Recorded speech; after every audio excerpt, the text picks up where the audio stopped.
Hi everyone, it's Kelly. Welcome back to my channel, or welcome if you are new. So today I'm going to be talking about the most intimidating books on my TBR. This is going to be focused specifically on my physical TBR, and I've picked 10 books that kind of scare me in one way or another. It might be because they're long, it might be because they're a classic, it might be because I've heard not so great things about them. These are just the books that I'm hesitant to pick up for whatever reason. Anyway, let's get started. First, we're gonna start out with a couple of classics that are on my TBR that I'm literally petrified to read. The first one is The Count of Monte Cristo. This one is intimidating strictly because of how long it is. This is so long, but I've heard nothing but good things about this. So I really want to read it. I think that this is a revenge type of story, and I do love a revenge story. So everything about this is screaming that I will like it. It's just horrifying to get it started because of how thick it is and because it's a classic.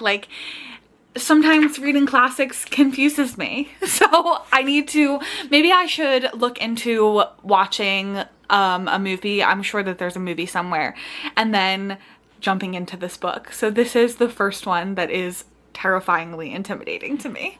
The next one I have is Jane Eyre by Charlotte Bronte. And quite honestly, the reason that this one is intimidating is because I genuinely have no clue what this is about. I have no clue. Jane Eyre, I don't know. I couldn't tell you. And this is one that I definitely want to watch the movie first and then jump into the book, because I don't know, I'm just a little bit scared of it.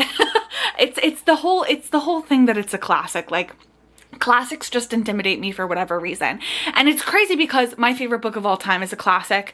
Pride and Prejudice is my #1 favorite book of all time. So I have hope that I will like Jane Eyre. Not that they're related anyway, but because I do have a history of liking classics. So I'm just I don't know why I'm so nervous, but Jane Eyre is the next book that is intimidating to me. The next book is The Shadow of What Was Lost by James Islington. This one is another one that's intimidating because of how absolutely gargantuan it is. And I've never read James Islington. I know that The Will of the Many, I actually own that one. For some reason, whatever reason, I'm not that intimidated by that one. And I think it's just because I've heard so many good things about that book. But this one, I feel like I've heard next to nothing about. And so that intimidates me because it's so long, and because it's a series, so there's 2 more books that are equally as long, if not longer. That's just horrifying to me. I'm terrified to start this one. So this one, it says, as destiny calls, a journey begins. It's been 20 years since the godlike augurs were overthrown and killed. Those who once served them, the gifted, were spared only after accepting the rebellion's 4 tenets which vastly limited their powers. Davian suffers the consequences of a war lost before he was even born. When he discovers that he wields a forbidden power of the augurs, he sets into motion a chain of events that will change everything. To the west, a young man whose fate is intertwined with Davian wakes up in a forest covered in blood and with no memory of who he is. And in the far north, an ancient enemy begins to stir. So it sounds like there's multiple POVs in this one, which I do enjoy, especially in a fantasy book. I enjoy that. And I don't know. I'm terrified. It does say that fans of Brandon Sanderson will like this, and I am definitely a fan of Brandon Sanderson. So this one is scary to me. We'll see. Like I said, I haven't really heard much about it. That's why it's scary, plus the length. The next one I have that's intimidating is the Inheritance Trilogy by N.K. Jemisin. Now this is one trilogy, but it's all combined into one book, and I'm not sure why I bought it this way. This is horrifying. This length of this book is horrifying, and I know that N.K. Jemisin is an amazing author. People always rave about N.K. Jemisin's series, especially the other series, the fourth, wait, what's it called? The fourth, is it called the fourth something? I can't remember what her other series is called right now. The fifth season. That series, I've heard nothing but good things about that. but that one scares me. But I've heard that this one has a bit of romance, which is why I picked this one to purchase over that other series. And so I think that if I love this one, then I will definitely read the Fifth Kingdom series. But the Inheritance trilogy is horrifying to me simply because of the length, and because I've heard that N.K. Jemisin's writing style takes a little bit to get used to, and like a trickier writing style like that can sometimes like scare me. So I'm a little bit nervous, but I am also excited because I've heard that there is like a hint of romance in this, and that speaks to me. That really speaks to me. The next book is actually a Pride and Prejudice retelling, and I obviously, like, I love Pride and Prejudice. I talked about that earlier in this video. Pride and Prejudice is my favorite book. So when I saw this book in the bookstore, The Scandalous Confessions of Lydia Bennet Witch by Melinda Taub, I was totally intrigued, because this is a retelling where Lydia Bennet is a witch and that sounds good. The thing that scares me about this is that I feel like it might be written in like the style of a classic, and that like I said, classics can scare me at times. And this one I also have heard like absolutely nothing about. I just picked it up. This was basically like a cover buy. Like the title drew me in. I didn't even like look into it that much, but I'm horrified to read this one. So this is the next one that's on my most intimidating books list. Then we have one that's by like one of my favorite authors of all time. So you might be thinking, if it's by one of your favorite authors of all time, like why is it intimidating? And that is because it is this book, What If Wanda Maximoff and Peter Parker Were Siblings. So the reason that I bought this book by Seanan Mcguire, the reason that I bought this book was because, first of all, Seanan Mcguire is like one of my favorite authors of all time. Second of all, Wanda Maximoff is my favorite Marvel superhero, and Peter Parker is like right underneath her. So like it's my two favorite superheroes, and it's like combining them, and it's written by Seanan Mcguire. So like all of these things tell me that this book is like basically made for me. However, I've never read like a superhero book. So like that scares me a little bit, because like what if I don't like it? I feel like I've kind of like fallen out of love with Marvel movies.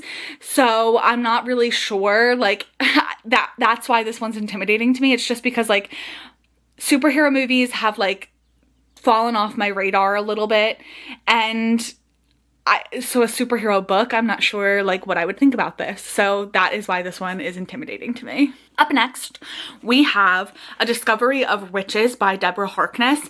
And the reason that this one is intimidating is because I've heard that it's kind of like hard to get through, just because there's like so much history in this book. I have not watched the TV show or anything like that, so I have like no knowledge of what this book is about, but I have heard that it can be like dense to read, and that scares me. But I have also heard that there is a really good romance in this, so that like intrigues me a little bit. But the fact that it might be like dense, like historical, like that stresses me out a little bit.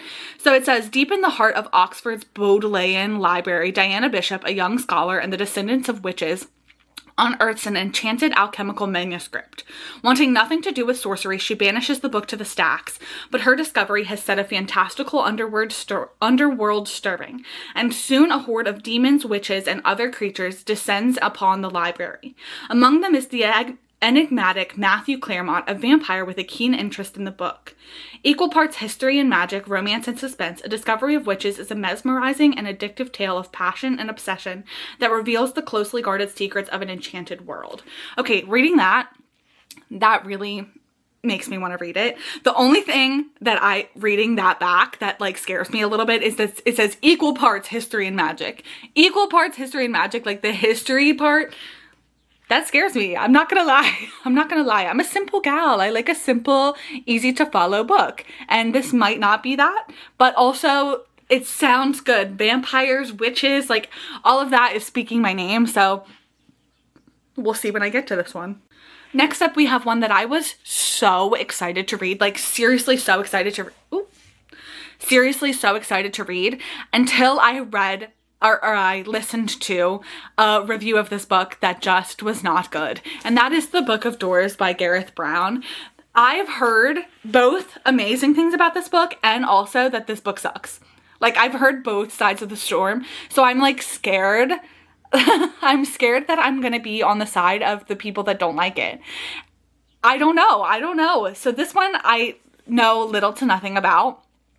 Only that people either love it or they hate it. And that is terrifying to me. So let's see what this one is about. It says, a debut novel full of magic, adventure, and romance.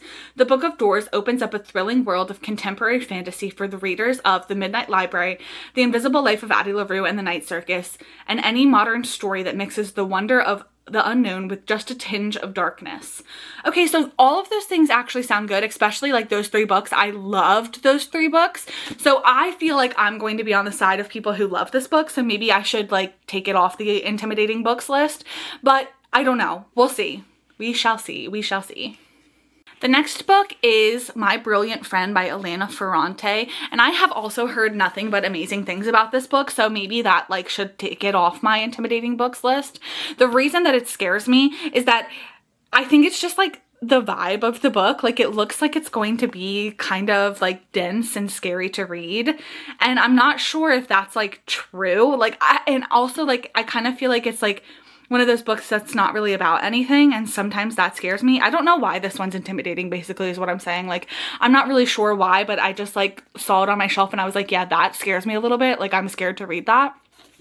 So it says, let's see. Oh, I didn't know that there's a TV show about this. Okay, it says the story of Elena and Lila begins in the 1950s in a poor but vibrant neighborhood on the outskirts of Naples.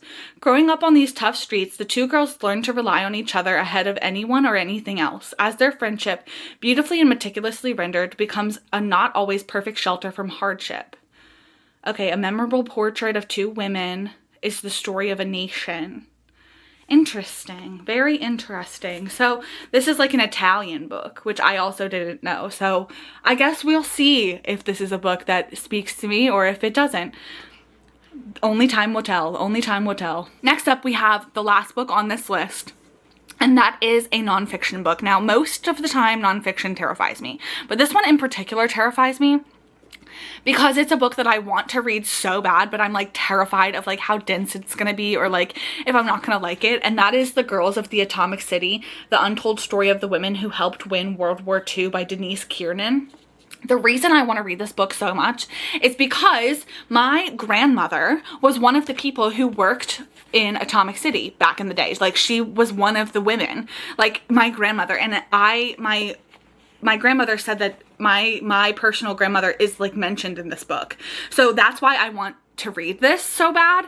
However, it's nonfiction. It's scary. I really want to read this. I really want to like learn, especially about like my family history. Like, that sounds like incredible, but I'm terrified. I'm terrified of this book. I'm not sure why. I've had this book on my shelf for years and years and years, and I'll never get rid of it, specifically because my grandmother is one of the women. But like, I am just scared. I have no clue. I have no clue what to expect. Like, I feel like this is one that I definitely need to listen to on audio. Like, I feel like that might be the only way to get through it. Like, but I am super excited to read it. I'm just petrified because of the fact that it's nonfiction. Who knows? I need to get over that. I need to get over that. And those, my friends, are all of the intimidating books that are on my TBR. I went with 10. I'm sure that there's other ones that I could have pulled, but these are the 10 that like scare me the most. So hopefully I can get into them and enjoy them, and they're not intimidating as intimidating as I think that they are. So if there's one that you love and recommend and you really want me to read, let me know. I'm interested in picking it up. I'm sure like all of these books are interesting to me. Like, there's a reason why I haven't unhauled them, but like, they're scary. I have no clue. Anyway, I hope that you enjoyed this video, and I will see you in my next one. Bye.